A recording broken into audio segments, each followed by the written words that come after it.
Now, if you haven't heard about Anchor, it's the easiest way to make a podcast. So let me explain. First off, it's free. I'm not joking, you guys. The Anchor app, it is free to use. Second, there's creation tools that allows you to record and edit your podcast right from your phone or computer. Now that's awesome, isn't it? Third, Anchor will distribute your podcast for you so it can be heard everywhere, you guys, on Spotify, Google Podcasts, Apple Podcasts, and so many more platforms. Fourth, you can make money from your podcast with no minimum listenership. Now, is that awesome, you guys, or what? That's just terrific. And finally, it's everything you need to make a podcast in one place. So I have another podcast with Anchor, and I'm just loving Anchor so much. I love it. It's so very easy to use, guys. So why don't you download the free Anchor app today or go to anchor.fm to get started.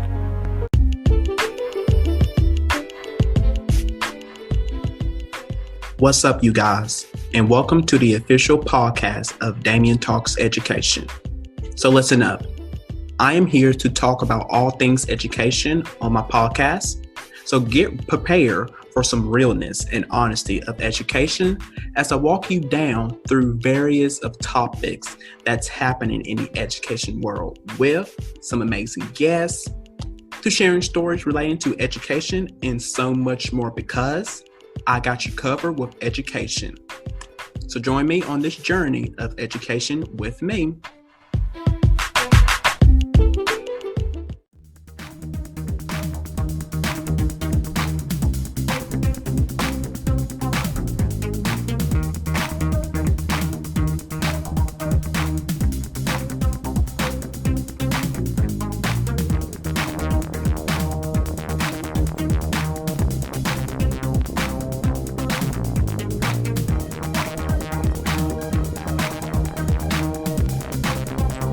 Hello, everyone, and welcome to Damian Talks Education. All right, you guys, and happy Friday to all of my DTE fam out there in the world. Happy Friday to you guys. We have made it through another week. So let's get started with today's show, shall we, you guys, which is breaking the cycle of silence around Black mental health. Yes, you guys. I am as well. I don't know if you guys know about this, but probably. Well, I don't know, but I don't know, but you guys, like this right here. This is my passion right here of mental health. I am so on it, and for all of you guys, that's why if you have been noticing in every episode, you guys, if you're watching my shows, on Damian Talks Education, Future Educators Talk, or Friends with Damian and Andrew, you guys know that a lot, if I'm the one ending the shows, I always say, take care of yourself, be blessed, and enjoy your weekend or whatever.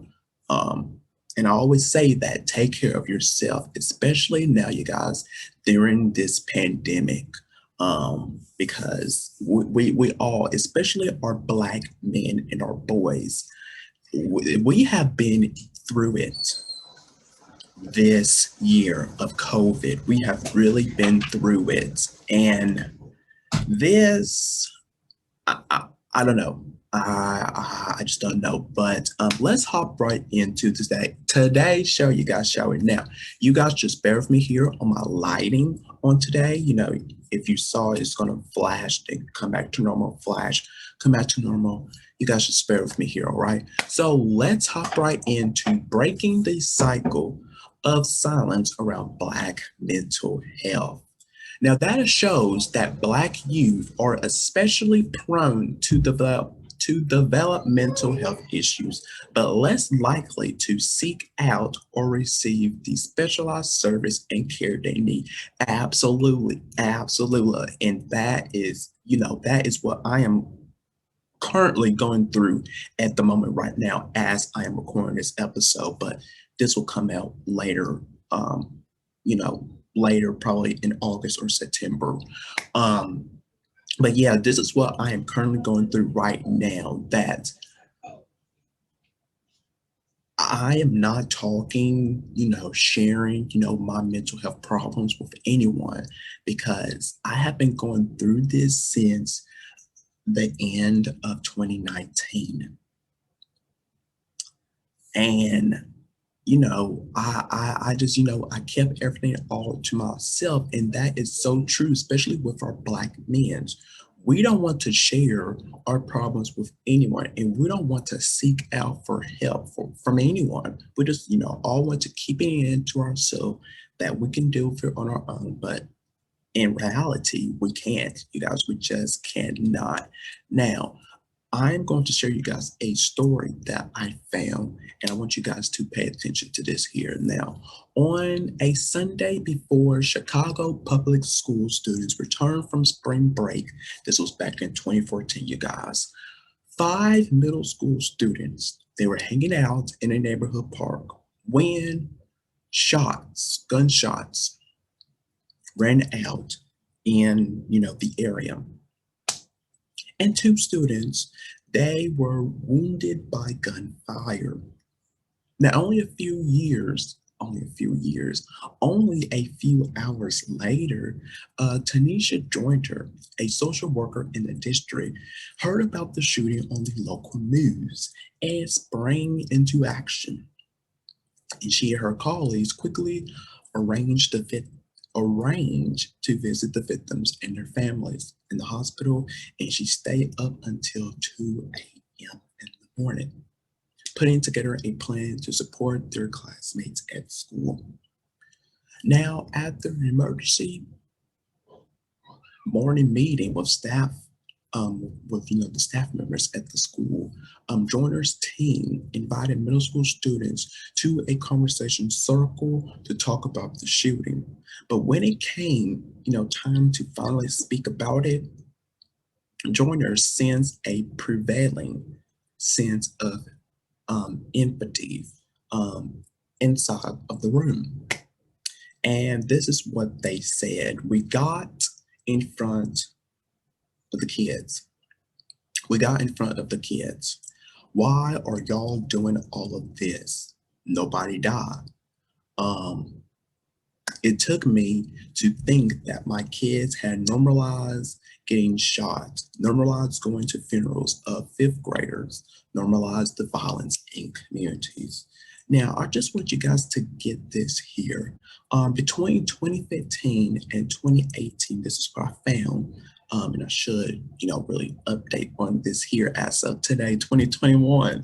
But between 2015 and 2018, major depression episodes in Black teens were increased by 14%, and suicide attempts by Black youth increased by 73% between 1991 and 2017. So yes. Now, the normalizations of trauma is far too common among our Black youth, who data shows they are at a higher risk for mental health issues due to disproportionalized exposures to illness, poverty, toxic stress, and even racism.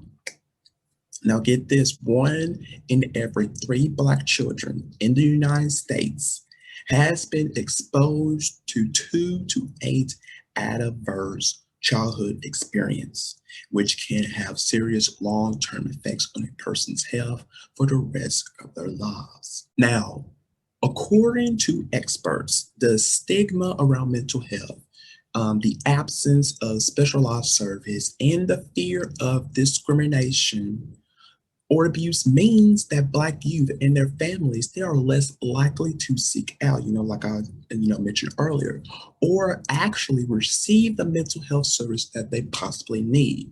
And also, studies also suggest that Black youth and their families, they are less likely to be referred to a mental health service than their white counterparts.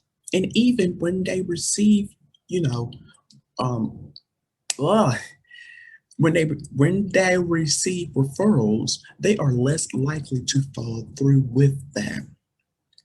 Um, And this is from Dr. Michael A. Lindsted, who is the executive director of New York University. Says in our society, we have marginalized and even abstract those who struggle with mental health. And we know there has been historical marginalizations and contemporary current discrimination against people of color. But then if you're a person of color who also struggles with a mental illness, is alike a double stigma. All right, so let's look at rethinking school practice. Now, those schools have increasingly become an important source of mental health care for our students. Target outreach to address the mental health of students like joiners can be very rare. Now, get this, more than 14 million students, most of them living in low income or rural areas, attend schools that have no counselor, nurses, physiologists, or social worker, but the services are very needed more than ever. So in the 3 years between, like I said earlier, between 2015 and 2018, major depressed episodes in Black teens increased by 14%, and suicide attempts by Black youth increased by 73% between 1991 and 2017. Now, for all age groups of Black Americans, reports of serious mental illness have been on the rise for more than a decade. So, yes, and our young Black people, they are scared, worried, overwhelmed, and concerned about their place and space in the world. That is so true, so true. And without proper platforms to unpack the stress and traumas they have endured all of these years, we will see more young people in crisis. Oh my goodness. Now, in order for our schools to effectively support Black youth, they must provide service that recognize the unique cultural and social barriers these students face, both within their communities and within our K through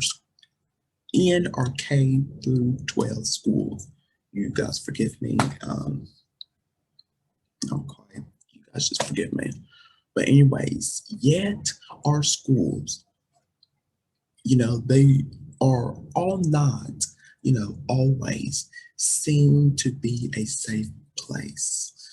But especially for our Black students, especially, and I believe I'm doing an upcoming episode of that in a couple more weeks where I have on Andrew.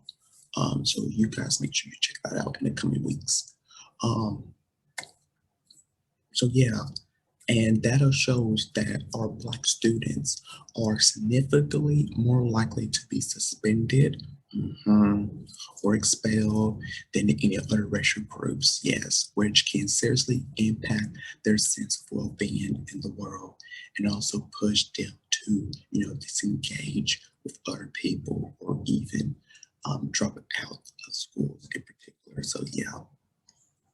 And sometimes, their behaviors punished by educators are actually a symptom of mental health challenges, but are incorrectly labeled as acting out or perceived as choice behaviors that our children could manage if they wanted to. Now, children who have experienced trauma, and I believe I talked about this back in season 1 or season 2, maybe, and also probably last season as well. Children who have been experienced trauma may be triggered in a school setting and inhabits emotional responses that are seen as erratic, um, unpredictable, perhaps, and at times, um, explosive. Like they just, can't really handle it at all, no much. Am I right? All right, you guys, let's go down to teaching emotional self-awareness. Now, In a study that I have found in research, fewer than half, fewer than half of our Black students poll, they said that they felt comfortable reaching out to a teacher if they needed mental health support. And less than 40% felt comfortable reaching out to a counselor. There are messages about not airing your dirty laundry in public, um, which makes one apprehensive about even acknowledging a mental health related challenge. So let me read down on to a story here. As a child, not me, you guys, but I'm reading a story here. As a child, Principal Tina Corner says she often felt that her emotions were controlling her, something that regular, normalized conversations about her feelings might have helped her. And I don't ever remember having a class where I was explicit, talk about emotions, my emotions, where they came from, how I, identified them, how to label them, and then how to work to regulate them. She remembers that. So to change this dynamic, she has wrote out the Ruler Program, RULER, Ruler Programs for Social and Emotional Learning at Pine Hills Elementary School in New York City. Now, the method walks K through 8 educators and students through the process of developing 5 key emotional skills: recognizing, understanding, labeling, expressing, and regulating emotions. Now, the school has also made the necessary scheduling adjustments. Every classroom now has a dedicated block of time for social and emotional learning, scaling access for the school's largely Black population, which in the past has not received these kinds of services in their schools. I'm loving this, loving this, loving this. Now, likewise, they also have another program called the Step Up program, which is a youth development and mental health support program that works with schools in New York City and has found that time and language matter when it comes to helping marginalized communities overcome the stigma around mental health struggles, mental health services. Now, with students, when they first join the program, counselors, social workers, and staff, they are intentional in using language that is strength-based, moving away from the use of labels and terms that could spur a negative response in students or their families. And instead of referencing students to the program, they now use the term normalization instead of having sessions with a therapist. And students have a one-on-one with a mentor. And additionally, the program aims to foster an understanding that mental health and wellness are inherently valuable to our students by giving them a small snippet every time that they attend sessions and activities. Now, if it weren't for, the intensive of what they do, Marcus Harley, who is now um,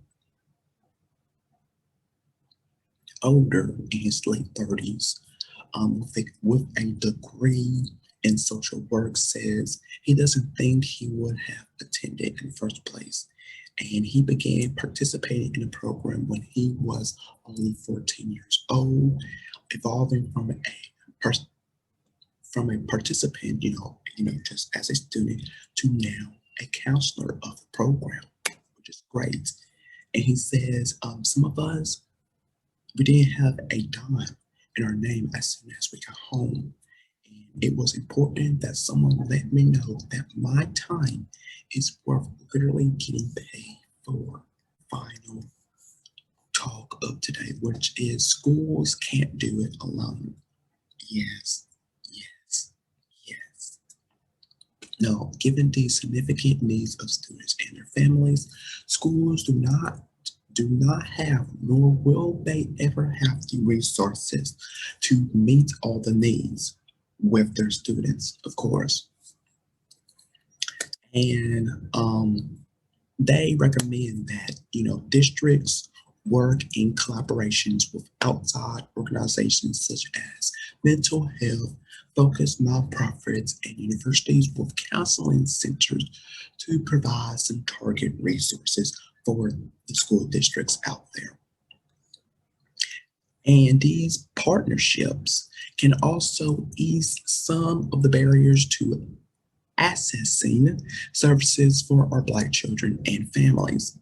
And schools that have a robust offering of mental health services statistically sees improvement in students' attendance rates, reduced rates of detention or exclusion, and higher academics achievements in our students, as well as an overall improvement in graduation rates. So yes, I know you guys, I'm going this fight very fast. I apologize in advance. I'm just crying. I'm just trying to get you, I said crying. I'm just trying to give you guys all the resources as possible. So, feel free, I should have mentioned it at the beginning because this episode is about to be over in a couple more minutes. Feel free, to stop, you guys, so you can catch up with what I'm saying. Because, I think now I'm looking back, I am a fast talker. Most days I am, some days I just like, but anyways, that could be a whole different show there. That is it for all of you guys on today's show. I know this wasn't, like a fun planned episode, but I wanted to get these out. I wanted to get this out to our students, especially the Black students out there, Black men who are struggling with mental health. And like I mentioned last season, last season I mentioned this. If you guys are going through something, and as I'm going through this as myself too, believe me. But if you guys want to talk, I am here for you guys. Seriously, I am here to listen to your problems and get you the help that we need, because I am currently going through this as I'm recording this episode. I am going through this. So if you ever need someone to talk to, express out your problems, I am here for all of you guys, our Black students, our Black men. I'm here. I'm here to listen. So please, you can come on to my show, and this can't be, just between you and me. I don't have to, upload it, for my audience to see. It could just be private, because I do my episodes on Zoom. We could just have it private together. I won't record it. It would just be private, just between the two of us, one-on-one, together. And I will listen to every problem that you are going through, what we are currently going through right now during this pandemic, especially the Black community. I'm not just going to say just, our Black students, our Black men, including our Black women as well. We're all going through this. We're all going through some emotions, some time of battles during this pandemic. Ever since the start of this pandemic, we've been going through it from day one. And even before the pandemic hit, we have been going through it, and nobody wants to listen to us because, of the color of our skin. But they have time for our white counterparts, which is not fair. But that's a whole nother time, another episode for that. But if you guys ever need someone to talk to, know that I am here for you guys here at Damian Talks Education. This is a safe space to where you guys can come and have the talk with me. So I appreciate your time on today's episode, you guys. Thank you so much for tuning in. And like always, you guys, take care of yourself, be blessed, and enjoy your weekend. Peace out, DTE family.